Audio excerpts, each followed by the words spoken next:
Neuroticism एक इस तरह का पर्सनालिटी ट्रेट है जो कि 5 फैक्टर मॉडल के अंदर पाया जाता है और इसकी भी कुछ ना कुछ एक लंबी हिस्ट्री है इसकी as a characteristic of personality को अगर मैं डिफ़ाइन करूँ, जो कि मैंने पिछली भी वीडियो के अंदर डिफ़ाइन किया था, वो ये थी कि personality is a set of traits. और ट्रेट्स क्या होते हैं? ट्रेट्स जो है वो पैटर्न्स ऑफ बिहेवियर्स होते हैं जो कि इंड्योरिंग होते हैं। मतलब कि ये पैटर्न्स ऑफ बिहेवियर अक्सर आपकी लाइफ के अंदर जनरली एक ही तरह के पैटर्न्स ऑफ बिहेवियर पाए जाएंगे, तो वो बेसिकली ट्रेट्स का दर्जा उनको दिया जाता है। सो बेसिकली न्यूरोटिसिज्म की अगर हिस्ट्री हम उठाकर देखें तो हमें इसका एक न्यूरोसिस से एक लिंक मिलता है, जो कि एक मेडिकल टर्मिनोलॉजी थी, न्यूरोलॉजिकल टर्मिनोलॉजी थी फ्रॉइड के ज़माने में और उससे भी पहले अगर देखा जाए तो बेसिकली न्यूरोसिस जो है वो एक इस तरह का कॉन्सेप्ट है कि आपकी नर्वस सिस्टम के अंदर कुछ एबनॉर्मेलिटीज़ की वजह से और आपकी इन्वायरमेंट की एबनॉर्मेलिटीज़ की वजह से भी आपके अंदर कुछ नेगेटिव मूड स्टेट्स आ सकते हैं वहाँ पर।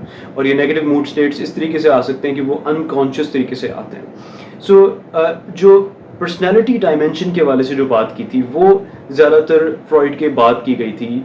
न्यूरोसिस जो है वो इसको एक डिसऑर्डर समझा जाता है। सो जो पर्सनैलिटी के हवाले से जो बात की थी वो हैंस आइजेनिक ने की थी, और हैंस आइजेनिक ने जो है वो ये चीज़ बताई थी कि इमोशनल इंस्टेबिलिटी का एक कॉन्सेप्ट दिया था, ये एक पर्सनैलिटी ट्रेट है। So neuroticism at its core is emotional instability. और जो 5 फैक्टर मॉडल ऑफ पर्सनैलिटी है जो है, और इन पर्टिकुलर जो न्यू PI इन्वेंट्री आप समझ लें, पर्सनैलिटी इन्वेंट्री जो है उसके अंदर जो है वो इसके 6 फेसेट्स दिए गए हैं, जो कि ऑब्वियसली फैक्टर एनालिसिस के बाद ही जो है वो करके निकाले गए कि ये कुछ फेसेट्स क्लस्टर हो रहे हैं, अलग अलग 6 क्लस्टर्स बन रहे हैं इस एक पर्सनैलिटी ट्रेट के हवाले से। अब वो क्या हैं, ये बेसिकली आपको ज़्यादा हेल्प कर सकते हैं न्यूरोटिसिज्म को पूरी तरीके से समझने के हवाले से। अच्छा, let's go through the facets now. So the first facet is of anxiety. Anxiety जो है वो बेसिकली, इसको अगर आप देखें तो ये एक मेटा वरी है। मेटा वरी का ये मतलब है, मेटा कॉग्निशन का ये मतलब है कि आप अपनी सोच के बारे में सोच रहे हो। और इसको इसलिए मेटा वरी कहते हैं, ये एक मेटा कॉन्सेप्ट इसलिए इसको कहते हैं क्योंकि ये उस तरह के इवेंट्स के हवाले से है, उन आउटकम्स के हवाले से जो कि अभी तक पास नहीं किए। तो आप वरी कर रहे हैं कि आप आगे जाकर जब आप उन इवेंट्स में से पास थ्रू करेंगे तो फिर तब आप वरी करेंगे उन चीज़ों के बारे से। You are fearing your future fear basically. So anxiety जो है वो उसका मेजर जो पॉइंट जो है वो ये है। एंग्जाइटी के बाद जो आ जाती है फेसेट, वो आ जाता है अपना anger hostility. Anger hostility is the amount of negative feelings or feelings of antagonism. Feelings of antagonism basically वो feelings होती हैं जो कि आप दूसरों के हवाले से रखते हैं या अपने हवाले से रखते हैं, जो कि aggression और इस तरह की चीज़ों को एक heightened arousal के जो है वो शो करें, और वो ज़्यादातर एग्रेसिवली वो चीज़ निकलती है। अब इसके अंदर जो है वो ये भी चीज़ आ जाती है कि आप दूसरों की स्टेटमेंट्स कितना ज़्यादा आप परसीव कर रहे हैं कि वो एंगर और हॉस्टिलिटी के अंदर दे रहे हैं, और आपका खुद रिएक्शन किया है उन स्टेटमेंट्स की तरफ। सो थर्ड फेसेट जो है वो आपका आ जाता है डिप्रेशन की वजह से।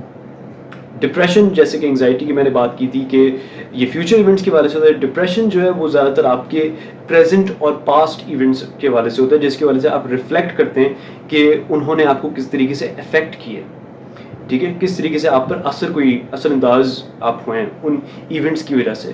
तो जब आप उनके हवाले से सोचते हैं तो आप मे बी सैड फील कर सकते हैं, एक अनसरमाउंटेबल अमाउंट ऑफ सैडनेस, और आपको जो है वो क्राइंग स्पेल्स भी उसके अंदर आते हैं जो कि काफ़ी डिबिलिटेटिंग होते हैं। काफ़ी ज़्यादा पेशेंट्स जो हैं वो बताते हैं कि उनकी वर्क लाइफ्स और उनकी फैमिली लाइफ्स, उनकी सोशल लाइफ्स जो है, उनकी सेल्फ इमेज जो है वो काफ़ी ज़्यादा ख़राब हुई है डिप्रेशन के स्टेट में।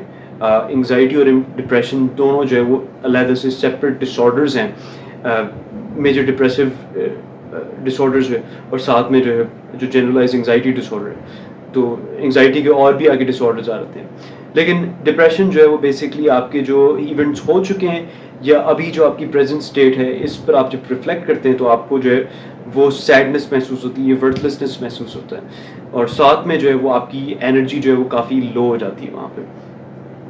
अच्छा, ये चीज़ आ गई, 3 फेसेट्स हो गए। फोर्थ फेसेट जो है वो यहाँ पर आ जाता है सेल्फ कॉन्शियसनेस के हवाले से। और सेल्फ कॉन्शियसनेस जो है वो आप सोशल एंग्जाइटी के अंदर ज़्यादा देख सकते हैं। सेल्फ कॉन्शियसनेस बेसिकली वो ये एक कॉन्सेप्ट है कि आप सोच रहे हैं कि दूसरे आपके बारे में क्या सोच रहे हैं या दूसरे आपको किस तरीके से परसीव करते हैं, तो there is a social component to it. लेकिन सोशल कंपोनेंट के अलावा भी एक कंपोनेंट है, वो ये है कि फॉर एग्जांपल आप अपने आप को मिरर में देखते हैं and you are criticising how you look, ठीक है, वहां पर एक सोशल कॉन्टेक्स्ट नहीं है। एक सोशल कॉन्सेप्ट एक मेटा तरीके से हो सकता है, बैक ऑफ द माइंड हो सकता है, मे बी अनकॉन्शियस, जैसे फ्रॉइड कहता है इस चीज़ के हवाले से।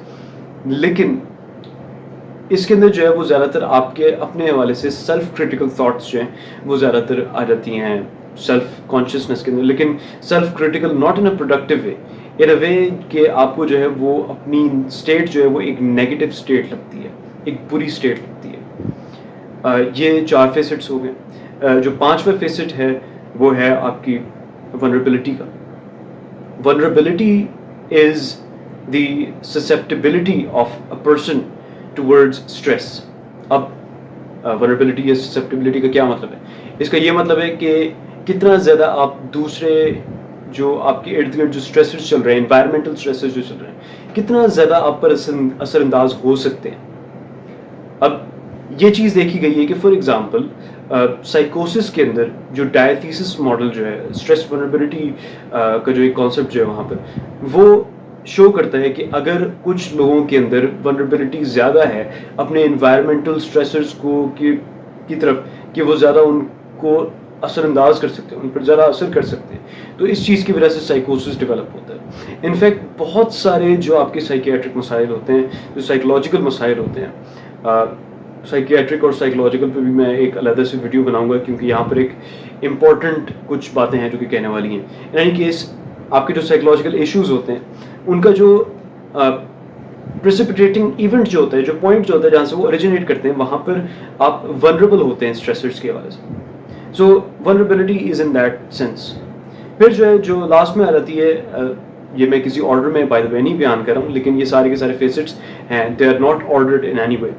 जो लास्ट जो 6 जो इसका फेसेट आ जाता है वो आ जाता है इम्पल्सिवनेस का।